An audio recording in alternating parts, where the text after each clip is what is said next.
Então, eu queria agradecer a presença de todos, né? Aqui é a disciplina Comunicação Beatles, Cultura de Fãs e Consumo. É uma disciplina eletiva do nosso departamento. Começou esse semestre. Estou muito feliz em ministrar essa disciplina e, principalmente, a oportunidade que essa disciplina abre para a gente conversar com pessoas como Lizzy Bravo, né?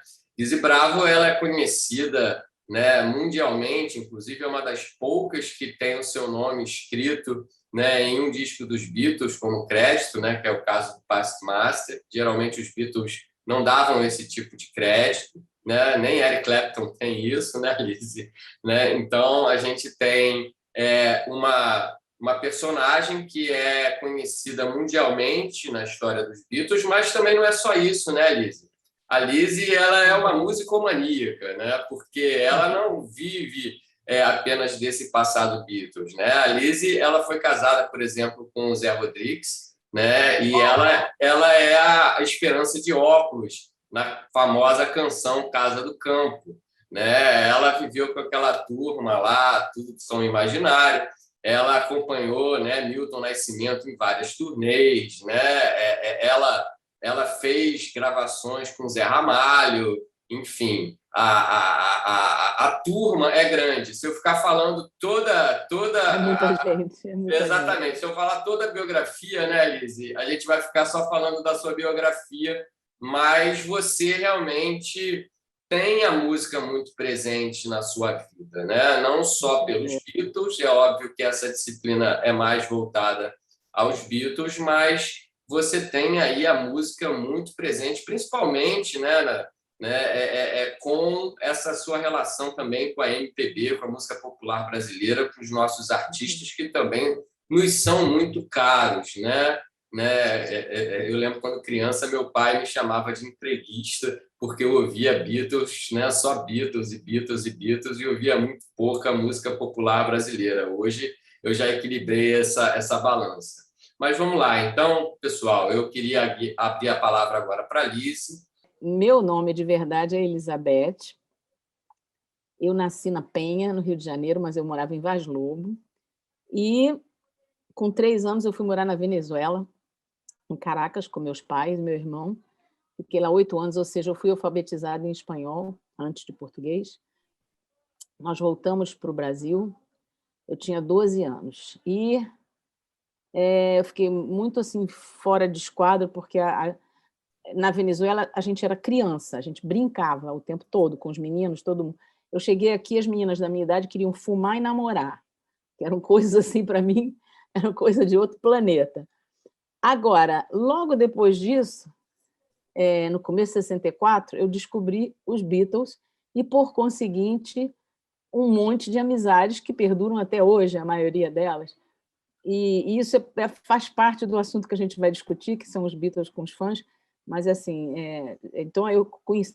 E aí comecei a, né, frequentar a casa, ouvir disco. Meu pai viajava muito, ele sempre trazia os discos, eu sempre recebia os discos dos Beatles antes de todo mundo. Até emprestei disco para o Big Boy tocar na rádio antes, porque chegava para mim antes, né? Papai, até 80 e tantos anos, tudo que ele via de Beatles ele comprava para mim. Ele chegava nos Estados Unidos, olhava os livros, trazia um livro desse tamanho enorme. Ele dizia: olha, esse você não tem, que saiu essa semana. Ele tinha esse prazer de comprar coisa de Beatles para mim. Aí, tudo bem, no final de 66, os Beatles pararam de excursionar. E a Denise, minha melhor amiga, fã do Paul, o meu favorito é o John, a gente ficou desesperado. Como é que a gente vai fazer para conhecer esses caras, né? Aí a Denise teve uma ideia brilhante, nós tínhamos acabado de fazer 15 anos, e ela convenceu os pais dela e os meus a mandar a gente para Londres para conhecer os Beatles. E eu não sei o que ela arrumou, como é que ela conseguiu uma façanha dessa, porque aqui no Rio nós não podíamos sair sozinhas. A gente saía de noite só com o pai de alguém, levando, buscando, e de repente eles largaram a gente em swing em London, sozinhas. A Denise foi algumas semanas antes de mim, porque o papai estava viajando e ele tinha que assinar a papelada para eu viajar com 15 anos, né? Ela foi na frente. Aí ela ia me dando notícias, né?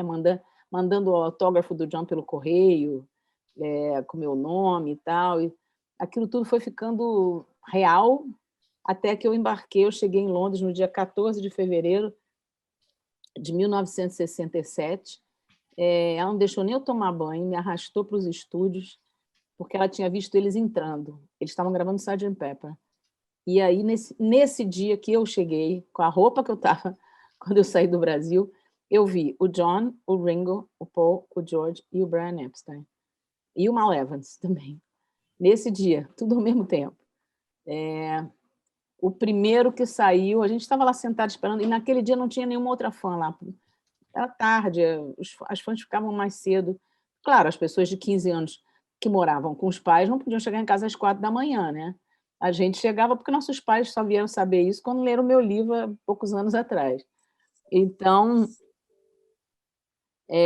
aí, quer dizer, nós estávamos sentados naquela escada lá dos estúdios e um rapaz falou assim, dá licença, porque a gente também se espalhou, botou um monte de sacola pelo meio da escada. Aí a Denise falou, é ele. Eu fiquei pensando, ele quem? Aí eu me virei, levantei, me virei e era o John. E aí a Denise falou, essa aqui é a minha amiga que eu te falei que ia chegar do Brasil. Diz ela que ele falou comigo, apertou minha mão. Eu não me lembro de nada. Eu não me lembro de nada, não só não lembro agora, como não lembrava no dia que aconteceu. E quando eu me deu um branco, imagina, eu olhei no olho do paixão absoluta da minha vida.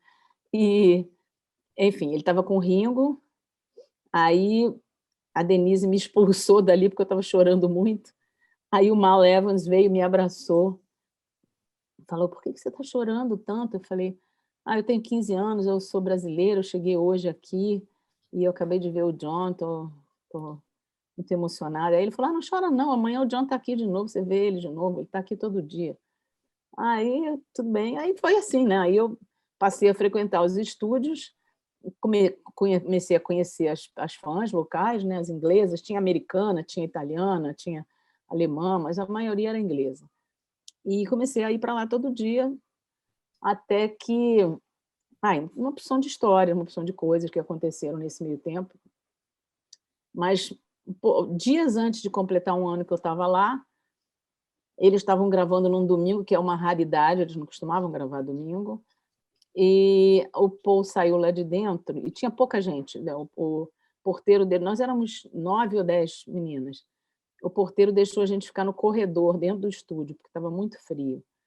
Aí o Paul saiu lá de dentro e perguntou, alguma de vocês consegue sustentar uma nota aguda? E eu, como sempre, cantei em coral de colégio e era soprano, eu falei, eu consigo. Aí ele falou, daqui a pouco eu volto. Ele foi lá para dentro, as meninas surtaram, falaram, você não pode entrar, você não é inglesa. Eu falei, beleza, entra vocês sabem cantar? Aí o pessoal amarelou, né? E eu entrei e carreguei uma amiga minha inglesa, que também cantava em coral. A Denise estava lá. Ela tinha passado uma temporada em 67, nas férias, e voltou no final de 67 e ficou até acabar as férias de 68. Então, ela estava lá. Mas a Denise é desafinada de todo, não tinha como eu levá-la lá para dentro. Aí nós fomos lá para dentro, ficamos lá, os 4 Beatles, o George Martin, o assistente, o técnico, o Mal e o Neil. Eles foram super simpáticos. Uma das primeiras coisas que o Paul falou para mim foi canta em brasileiro.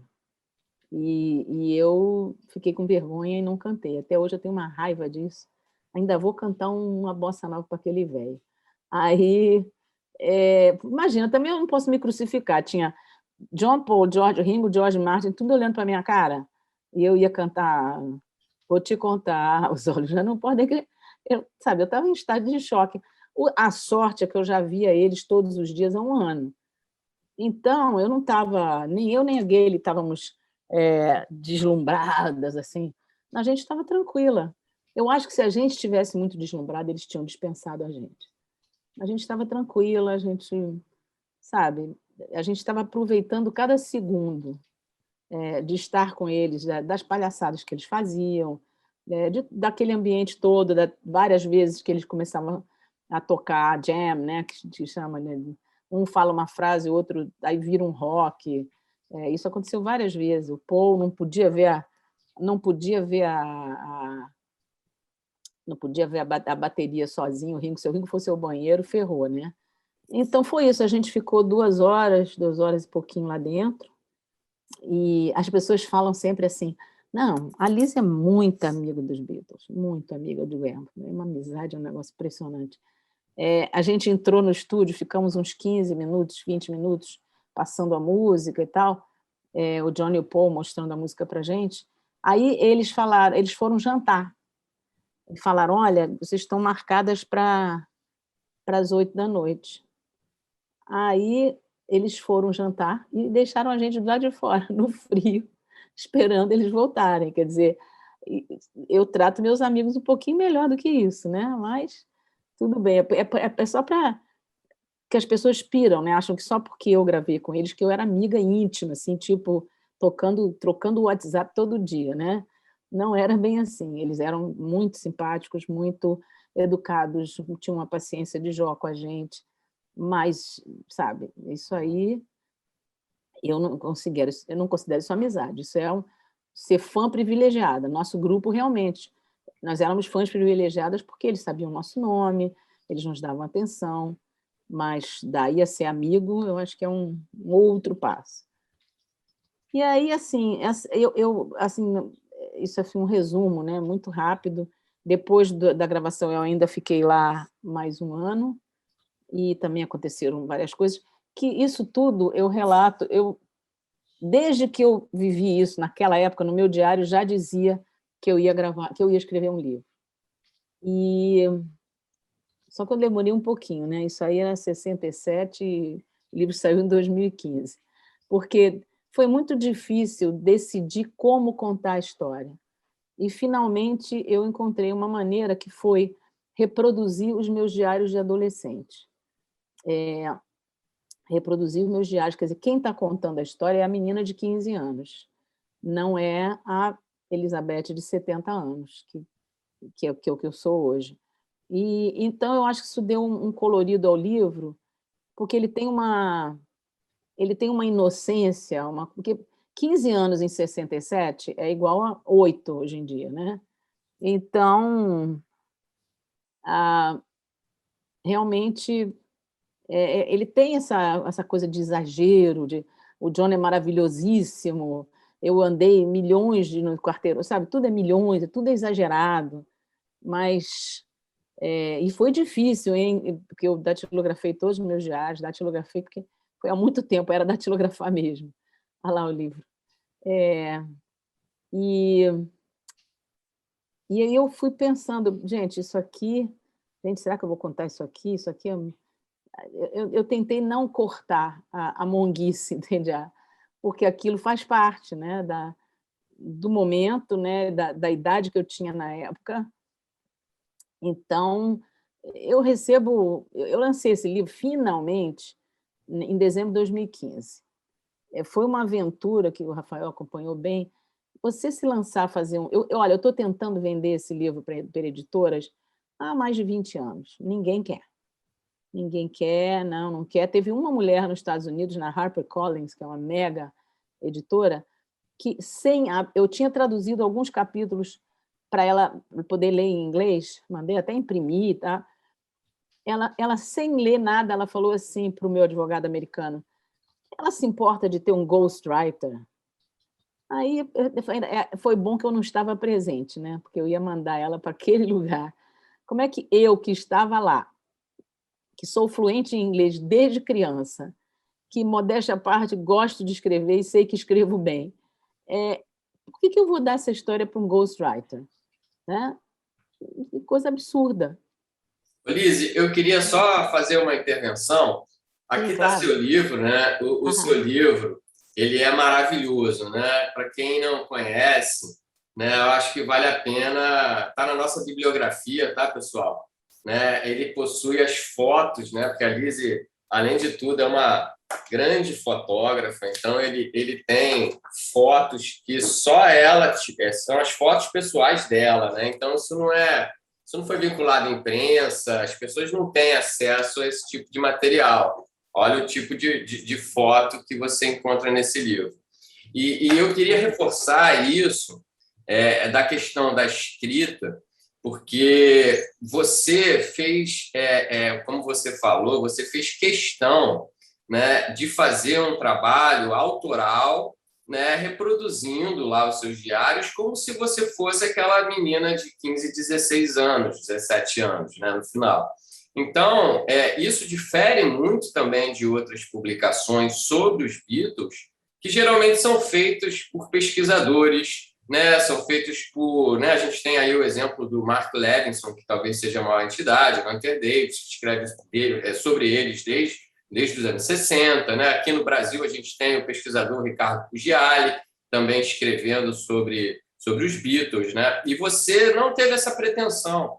Você foi muito honesta quando você se colocou no lugar de fã e aproveitou aquelas sutilezas que só o fã tem. Né? O pesquisador ele tem um caráter, né, que acaba transcendendo, né, a própria essência, né, do fato dele ser um bitomaníaco.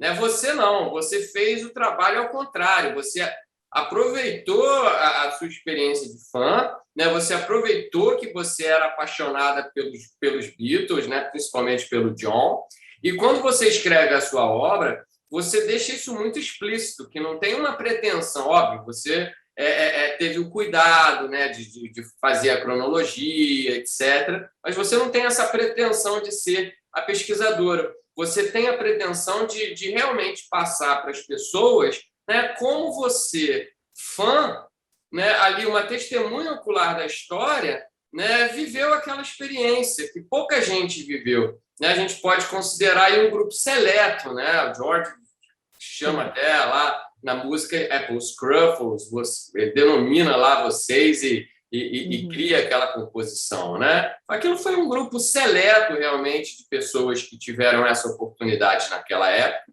E você tem no seu livro lá, né, o Savile Truffle, né, a embalagem que deu origem à música, né? Você tem... eu guardo tudo. Nesse ponto, eu fui acumuladora. Eu tenho... Esse dia que eu cheguei, que o Malevas me abraçou porque eu estava chorando, ele me deu um Kit Kat. Eu tenho papel até hoje. Inclusive, eu tenho uma teoria que eu vou um dia desenvolver, que esse é o motivo pelo qual eu sou viciada em Kit Kat. Porque eu vejo o Kit Kat, aquilo me leva imediatamente a um momento de prazer e alegria, que foi ver o John pela primeira vez. Essa é a minha desculpa para encher a cara de Kit Kat, né? Mas, que aliás eu abandonei, já tem algumas semanas que eu nunca mais comi um Kit Kat. É triste, mas você tem que tomar certas atitudes na vida, ou enche a cara de Kit Kat, ou não consegue emagrecer. Aí, quer dizer, por isso que você tem que ter uma certa coragem ou ser meio doida, porque você fazer um livro caríssimo, como é o meu livro, é capa dura, são 300 páginas de papel couché. Eu que escaneei as mais de 1000 imagens que tem nesse livro. A minha designer, Cecília Leal de Oliveira, que é minha melhor amiga, ela é tão autora desse livro quanto eu, porque eu tinha o texto, eu tinha os objetos, os autógrafos, os diários, mas ela montou, ela criou essa imagem do livro, esse design do livro, que as fotos são meio tortinhas, elas acompanham os momentos do diário. Ela fez eu escanear minhas roupas dos anos 60 para usar de fundo com as fotos. Ela fez umas coisas muito interessantes, que as pessoas elogiam muito, né? Não só. E eu tenho uma coleção, pena que eu até hoje não pude fazer nada com isso. Eu tenho centenas e centenas de relatos de leitores elogiando muito o meu livro. Não só pessoas que eu não conheço, como amigos escritores, porque as pessoas conheciam essa história, mas não com essa riqueza de detalhes, né? Então, enfim, eu lembro que a Joyce, minha comadre, ela botou, eu conheço essa história desde sempre, mas eu nunca tinha percebido o tamanho da encrenca, ou seja, esses detalhezinhos do dia a dia, né, de virar à noite, de subir em muro, fazer um monte de loucura para conseguir ver os caras. Essas coisas as pessoas só descobriram, inclusive minha família e meus pais, que não sabiam que eu virava a noite sem dormir, que eu não comia, etc. Me alimentava de Coca-Cola e batata frita. Enfim, isso tudo eles só descobriram com quase 90 anos, quando saiu o livro. Mas, Olívia, só eu... fazendo um adendo, né, eu acho Sim. que o principal relato que você tem aí sobre o Aham. seu livro é o prefácio que o Mark Levinson Mark faz, né? Lewison, O Mark, É, o Mark e eu, a gente se conheceu há uns, sei lá, uns 15 anos atrás, porque quando ele anunciou que ia fazer a trilogia, eu descobri, não sei como, o e-mail dele. Aí eu escrevi, eu falei, Marco, meu nome é Lise, eu estou sabendo que você vai escrever uma trilogia, queria te dar o meu contato para quando você chegar na época da gravação, para você conversar comigo, que eu te dou detalhes. Eu imprimi o e-mail dele, ele respondeu assim, quando eu vi o seu nome, eu pulei. Desde os 9 anos de idade que eu sigo você, sabe? Aí começou uma amizade maravilhosa, a gente já se viu em Londres mais de uma vez, eu já fiquei hospedada na casa dele, da esposa, a gente se diverte muito juntos, que ele é uma pessoa espetacular, além de ser o pesquisador de Beatles, né? Ele é muito engraçado, ele canta muito bem, e a gente já voltou de Londres de carro cantando Beatles, eu fazendo a voz do Paul e ele do John, aí troca. Ele é uma pessoa espetacular, um ser humano muito especial, e o prefácio dele para o meu livro é muito carinhoso, né? Ele é um fã do meu livro, desde sempre, desde que eu comecei a fazer. Ele agora está doido pelo livro em inglês, porque ele só conhece... Eu traduzi, na época, alguns capítulos, só alguma coisa para ele ter uma ideia do que era o livro. Mas agora ele vai poder ver. Um detalhezinho que eu não quero esquecer, que em dezembro de 2017, uma amiga minha, produtora, entregou o livro para o Paul, lá em Salvador. E ela ficou do lado dele, e ele folheou o livro todo, ficava rindo. Imagina, tem um monte de foto dele com 20 e poucos anos que ele nunca viu, né?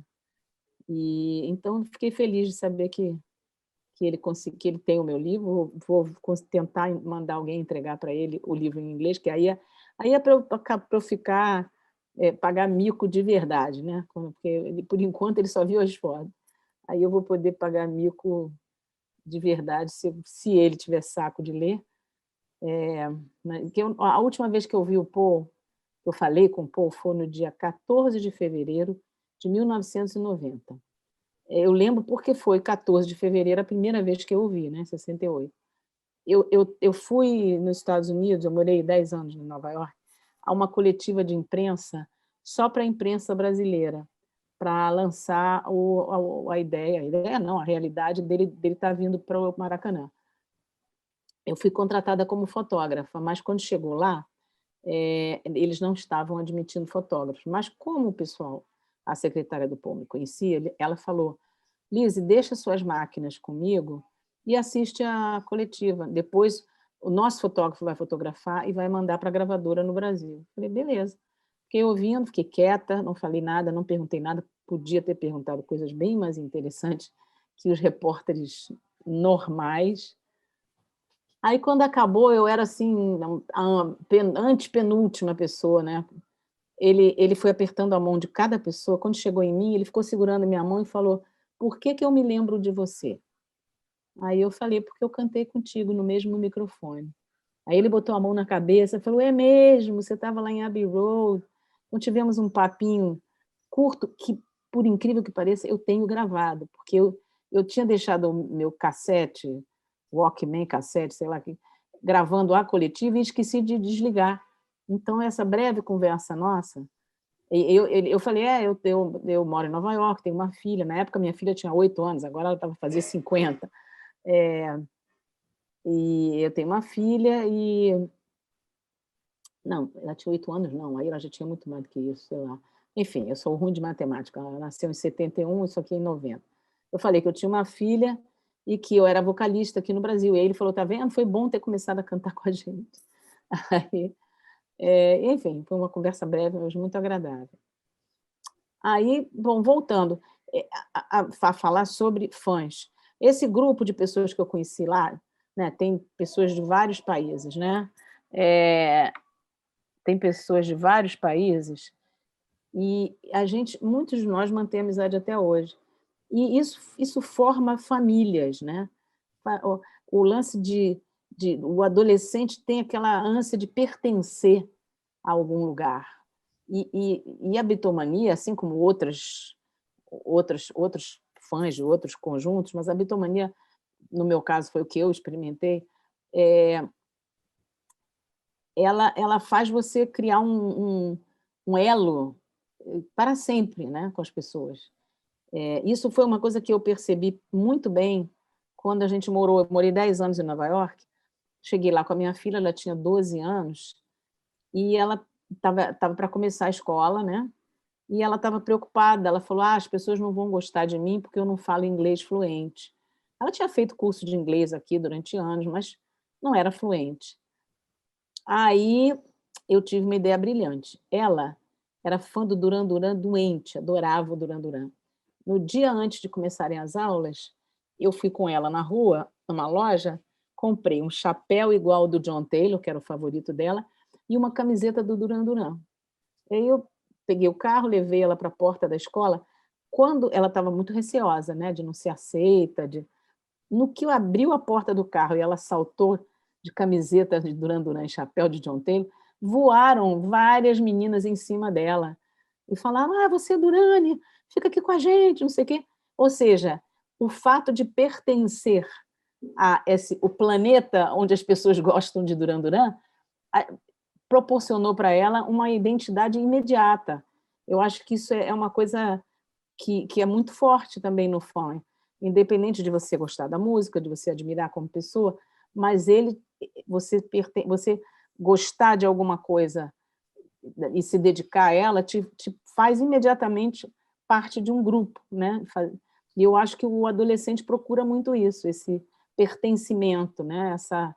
Né? Você se sente acolchoado tendo aquelas pessoas, aquele respaldo de outras pessoas que pensam como você. Eu acho isso... Não sei o que você acha disso, Rafa. Não, você está completamente cheia de razão, né? Hoje em dia a gente tem as mídias digitais que favorecem muito a gente estabelecer essa questão do grupo, né? É o engajamento, é a comunidade, é o grupo. Naquela época a gente não tinha as mídias digitais, né? Então as informações elas eram muito mais escassas, né? Então, por exemplo, aonde os Beatles vão gravar, para onde os Beatles vão hoje, né? Eu lembro que você me contou a história que você perdeu, por exemplo, o show do Telhado, né? Mas algumas amigas suas foram, né? Se tivesse o WhatsApp naquela época, você com certeza teria assistido o show do Telhado. Né? Olha, que eu saiba, só 2 meninas foram lá naquele horário, porque eles jamais iam para a Apple naquele horário. Elas, por acaso, estavam ou trabalhando ou estudando ali perto e resolveram dar um pulo lá, ouviram o som, mas não deixaram elas subirem lá em cima. O Malevas, quem atendeu a porta lá, não deixou elas subirem. Mas eu estava em casa, eu estava, sei lá, meia hora de lá de metrô, até menos, que eu morava, né, em Hampstead. E, enfim, a mesma coisa o dia da capa do Abbey Road. Eles jamais iam para Abbey Road de manhã, nunca foram. Então, não tinha nenhuma fã lá. Evidentemente que isso foi proposital, claro, né?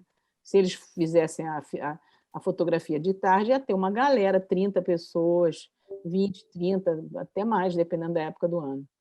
Porque isso é interessante também.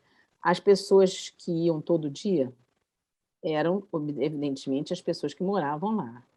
Mas, quando chegava o verão, meio do ano, vinha gente do mundo inteiro. Era japonês, era alemão, era gente de tudo quanto é canto.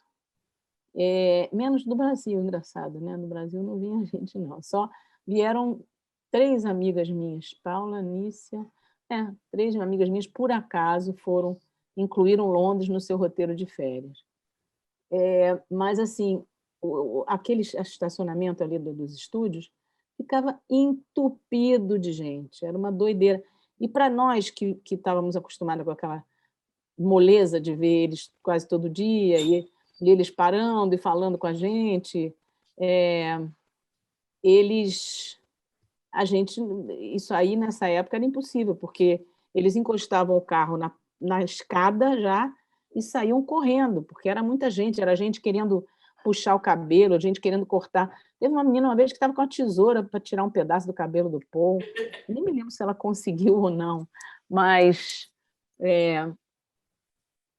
enfim, então era essa época do ano, do meio do ano, era uma época que, para nós, que a gente se chamava de regulars, né? Isso foi antes das Apple's Cross, a gente ficava chateada, né? Porque não conseguia nada, não conseguia falar com eles, nem tirar foto, nem pedir autógrafo, nem nada, porque era uma quantidade de gente, era coalhado de gente aquele estacionamento. Mas, assim, dessa época, se formaram grupos que existem até hoje. Eu tenho o grupo das italianas, eu tenho as americanas, a gente se fala todo dia por e-mail, e todo mundo com 70 e poucos anos, né, de 70 para cima, e, enfim, é uma coisa prazerosa você ter essa coisa em comum e, ao mesmo tempo, você ter a sua vida inteira em comum com essas pessoas, né, que viram você crescer, você casar, você ter filhos, separar, né, vibram com tudo que acontece contigo.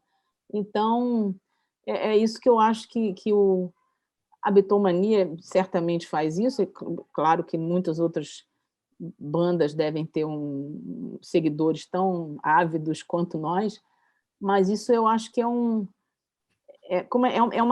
coisa que envolta em amor, né? Você está junto e faz parte daquele grupo porque você ama aquela música, aquelas pessoas, o que eles representam. Então, por exemplo, nós, as dinossauras, como eu chamo, quando aparece uma foto de algum dos filhos deles, a gente, olha só que lindinho, como se fosse um sobrinho nosso que a gente viu nascer, né? Então, essa coisa, ele realmente, você fazer parte de um grupo na adolescência é muito importante. Eu acho que pode ser que tenha outros adolescentes mega descolados que não precisem disso, mas não era o meu caso, eu era muito tímida, e a bitomania realmente me deu esse espaço, né, de ter amigos imediatamente. Lizzy, eu vou aproveitar esse gancho que você falou Sim. do olhar do fã.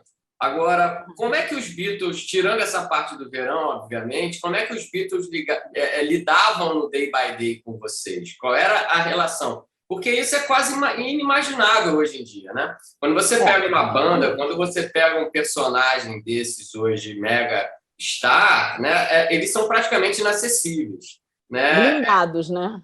Eles são blindados, literalmente blindados, né? Gente, E como é que...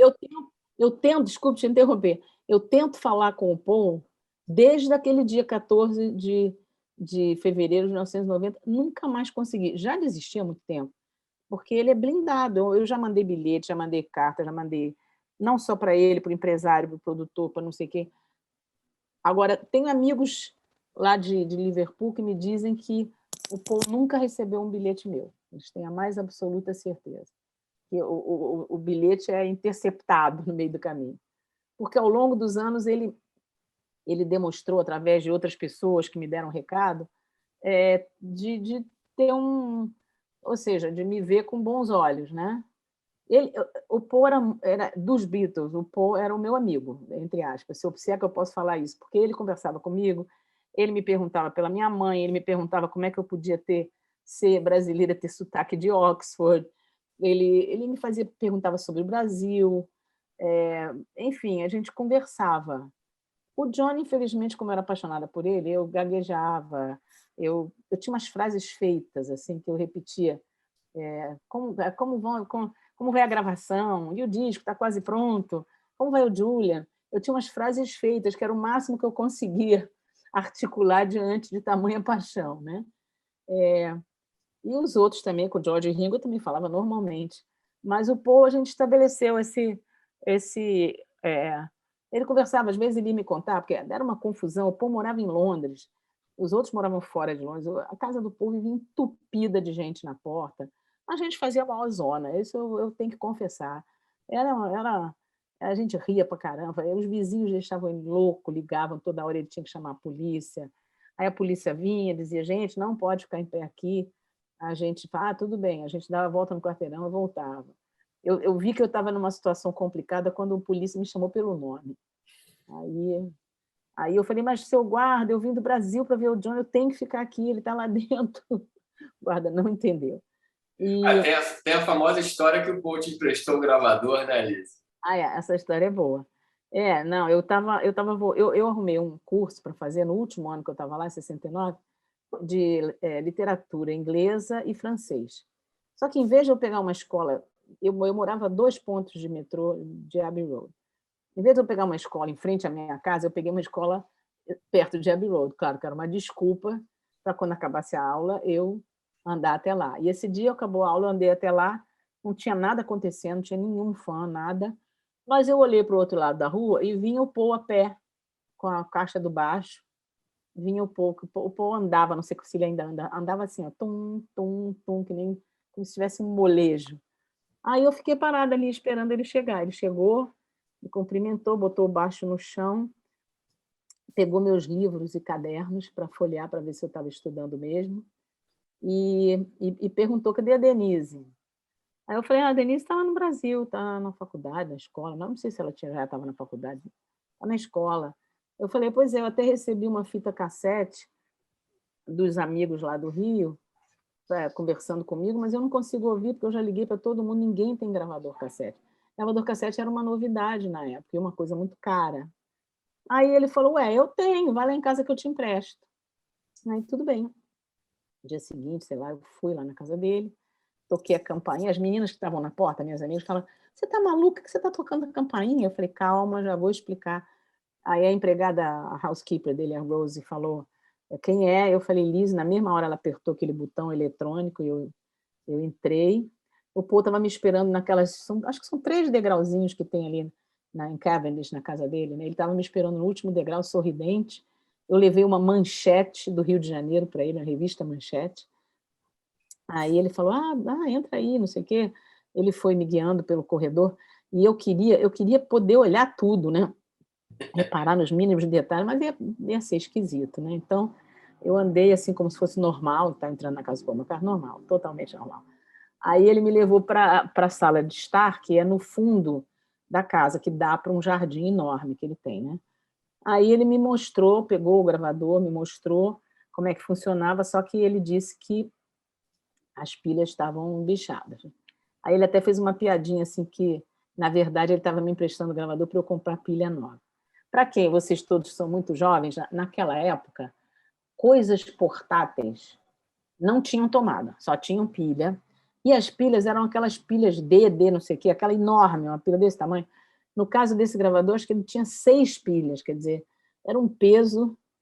E aí eu falei, não se preocupa não, eu compro pilha. Aí fui. Ele falou, então ouve aí, fica à vontade, depois você me devolve. Aí eu saí, quando cheguei lá fora, as meninas estavam histéricas. O que você está fazendo aí? Não sei o quê. Eu falei, gente, ele me emprestou esse gravador. Aí eu abri o gravador e dei uma pilha para cada uma, para ver se elas sossegavam, né? Então, aí foi isso, fui para casa, aí fui comprar pilha, fui para casa, ouvi a fita, ouvi mais de uma vez. Aí no dia seguinte, ou 2 dias depois, fui lá devolver, agradeci muito. As pessoas falam, por que você devolveu? Eu falei, gente, como é que eu vou ficar com o gravador do homem se eu vejo ele todo dia? Ele não vai dizer que, e aí, cadê meu gravador? Sabe? Se fosse uma palheta, eu acho que passava, mas um gravador. Mas é isso, você vê como eles eram acessíveis, né? O cara se preocupar de que uma fã não está podendo ouvir uma fita e emprestar o seu gravador. E nós estamos falando de 69, quer dizer, ele já era mega, hiper, super famoso. Uma vez também, um dos discos, eu não me lembro qual deles, que eu dei para o John autografar, o disco saiu de dentro da capa e foi rolando, assim, foi rodando em pezinho no chão. E o John saiu correndo atrás para pegar para mim. Graças a isso, o disco não tocou o chão, ficou ele ficou em pezinho, assim, rodando, né? Então, são pequenos detalhes, pequenas coisas, assim, que hoje em dia são impossíveis de imaginar, né? Porque o mundo mudou muito, né? Como eu digo, hoje em dia o Paul é blindado. Mas naquela época ele falava tudo que vinha na cabeça, ele não tinha... né? Hoje você pode notar que as respostas dele para as entrevistas são sempre muito cuidadas, claro, né? Ele está muito visado, qualquer coisa que ele fale pode ser mal interpretada e tal, mas naquela época, com 24 anos, é o que ele tinha quando eu cheguei lá, ele falava o que não viesse na cabeça, né? Não tinha esse tipo de restrição. Mas, fala. Eles viram o documentário na última aula da Freda, né?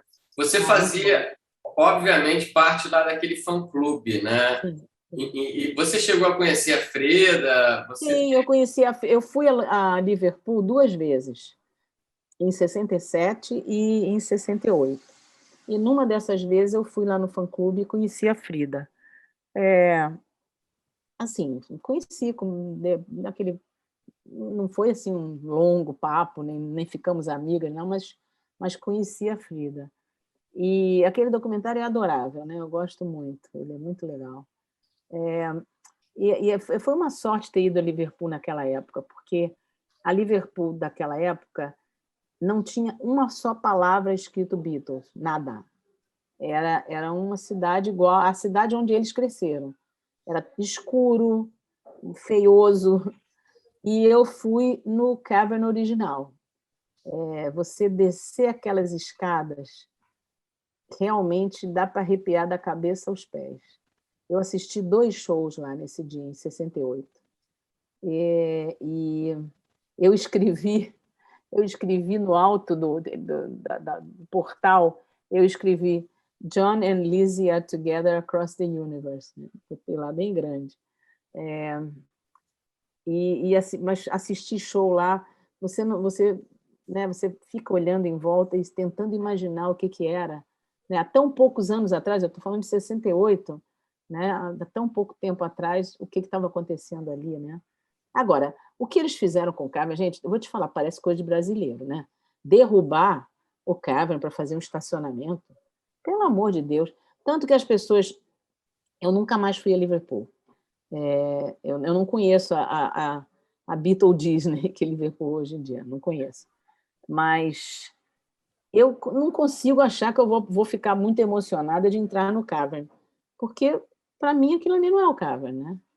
Outro dia o Tony Bramwell, que até eu conheci recentemente, é uma figuraça, a gente se divertiu, passamos uma semana juntos, foi muito divertido, na BH Beatle Week. E depois a gente, deixa eu ver, a gente se viu de novo. Eu não me lembro se a gente se viu de novo. Não, foi o Pete Best, estou confundindo. E a gente conversou muito, e ele outro dia botou lá na página dele alguém falando do Cavern, e ele falou, os Beatles nunca tocaram aí, ou seja, é bacana que exista esse espaço, né? Não estou criticando de jeito nenhum, mas para quem pôde ver o original, não tem assim a emoção e o significado que teria se existisse o Cavern original. Mas, como não existe mais, a gente aproveita o que é possível, né? Você tinha todas as revistas, né, Lizzie, do fã-clube, né? O fã-clube... Do Beatles Monthly Book tinha. Tem. Você foi citada também numa das revistas, né? Essa foi a primeira. É engraçado, uma vez me perguntaram o que mudou na sua vida de fã depois da gravação. Eu falei, nada. Porque o único lugar onde saiu uma nota, que foi o Mal Evans que escreveu, foi na Beatles Book, do mês seguinte, de março de 68. Uma notinha, assim, dizendo que 2 fãs, né, se juntaram aos Beatles para cantar e tal. Nunca mais saiu nada em jornal. Só levou muitos anos para começar a aparecer. Um dos primeiros livros em que apareceu o nosso nome foi o do Mark Lewison, né? Aquele da Recording Sessions, né? Que o pessoal chama de Bíblia, né? Aquele é a Bíblia. Tem uns outros livros também mais obscuros, até um que foi escrito por umas amigas minhas, onde elas mencionam, mas não teve repercussão nenhuma. Levou muito tempo. Tanto que aqui no Brasil, quando começou Orkut, essas coisas, as pessoas... Tinha gente que dizia que eu inventei essa história. Olha, gente, eu estou falando há poucos meses atrás, um cara entrou no YouTube, numa entrevista minha que tinha lá, ele botou, isso aí é mentira, cadê a foto dela com os 4 Beatles e não sei o quê? Bom, a quantidade de gente que entrou caindo de pau em cima, falou, ô, seu ignorante, vai no Google para você ver as milhares de citações. Aí eu escrevi lá, eu falei, gente, eu sou boa de mentira, porque eu inventei uma mentira e os Beatles acreditaram tanto que botaram em vários produtos oficiais da banda, né? Inclusive no livro, no álbum branco, né, que foi remasterizado, sei lá, e eles fizeram um livro muito bonito, tá lá, Across the Universe, vocais, Gaylen Pease e Lizzy Bravo. Quer dizer, os caras botam não aconteceu e os caras botam um produto oficial, né? Mas, enfim, a maioria das pessoas é muito legal, muito carinhosa, também, essa semana, me aborreci lá com um cara que comprou meu livro, e dias depois ele não tinha recebido, ele falou que eu dei o golpe do livro nele. Gente, golpe? Gente, eu tenho 70 anos de idade, eu vou me queimar dando golpe de livro, sabe? Isso é coisa absurda. Por Agora, falar como eu nisso, estava... Lizzy, desculpa interrompê-la, como é que a gente faz para comprar o seu livro, para ter Olha, o acesso ao meu seu livro, livro? só eu que vendo, né? E tem que me escrever por e-mail, porque eu não consigo gerenciar isso por Messenger, nem por... E não dá... O meu iPhonezinho está aqui, ó, não vou reclamar dele não, que ele é muito fofo, mas é o iPhone 6. Ele tem 16 GB. Se eu der o meu WhatsApp para todo mundo que quer comprar meu livro, gente, o telefone vai estourar, porque o WhatsApp é o maior vilão de comer espaço, né? Todo dia eu tenho que ficar apagando coisa. Seria ótimo se eu tivesse um telefone com muita memória, porque aí eu fazia um WhatsApp só de... tem que ser pelo e-mail. É Lizzy, né? Lizzie, ponto bravo, @gmail.com.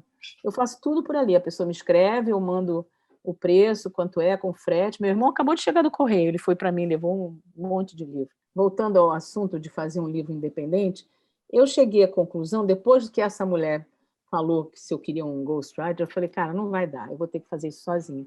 Aí eu me lancei nessa aventura absurda, né, de mandar imprimir um livro, não tendo a menor noção como eu ia pagar, mas eu fiz uma pré-venda, né? Eu abaixei um pouco o preço, fiz uma pré-venda, e as pessoas da pré-venda, além de ter um preço um pouquinho mais baixo, elas tinham o seu nome no final do livro, tem um capítulo chamado With a Little Help from My Friends, aí eu agradeço a todos. Então, eu fui juntando esse dinheiro, aí eu consegui pagar a prestação eram duas, né, do livro, e aí tinha uma boa parte da segunda prestação.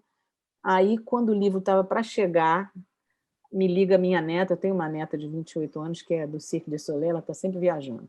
E ela me ligou, falou, vó, como é que está o negócio do livro? Eu falei, minha filha, está quase pronta, aliás, está na gráfica, mas agora eu estou enrolada porque, você sabe, tem um momento que você já não tem mais cheque especial, já raspou tudo, já raspou o cartão de crédito, já não tem mais de onde tirar.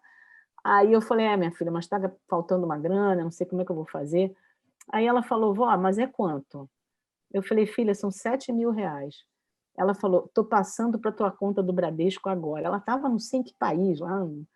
Eu comecei a chorar, né? Porque minha neta, que eu vi nascer literalmente, tirou da poupança dela, do trabalho dela, para me ajudar. Aí o livro chegou e eu comecei a... Rafael viu isso, né? O apartamento lá no Jardim Botânico virou uma estação, né? Eu e meu irmão morando juntos, já moramos juntos há quase 20 anos. Ninguém comia mais na mesa de jantar, isso, o sofá da sala esquece, porque era tudo só livro. Era livro, plástico, bolha, tudo, caixa de correio, que na época tinha uma caixa que cabia o livro dentro, eles não fabricam mais. Era uma estação de... Tinha que embalar livro, toda semana eu chamava o rapaz do frete para levar os livros para mim para o correio, porque a gente morava no terceiro andar sem elevador, não tinha como descer. Enfim, eu fiz tudo sozinha. Não é fácil, você tem que manter uma contabilidade, ter um cuidado muito grande com o endereço das pessoas. Tudo, sabe, você tem que ser muito minucioso em tudo isso, porque é uma responsabilidade, né? Você está vendendo um produto, você quer que chegue bem embalado, você quer que... Né? Já aconteceu mais de uma vez de eu abrir a caixa de novo de achar que eu não tinha autografado.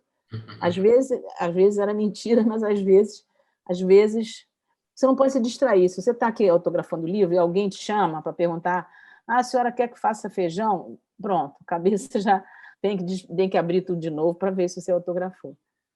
Então, mas é uma aventura, e eu acho muito gostoso esse contato direto com meus leitores, um por um. Eu vendi, no primeiro livro, eu vendi 1.000 livros, né? Levou um tempo, foi de dezembro de... Não, comecei a pré-venda em setembro. E foi de setembro de 2015 a setembro de 2017. Levou 2 anos, vendendo assim, devagarinho. As livrarias querem 50% do preço de capa para te pagar daqui a 6 meses.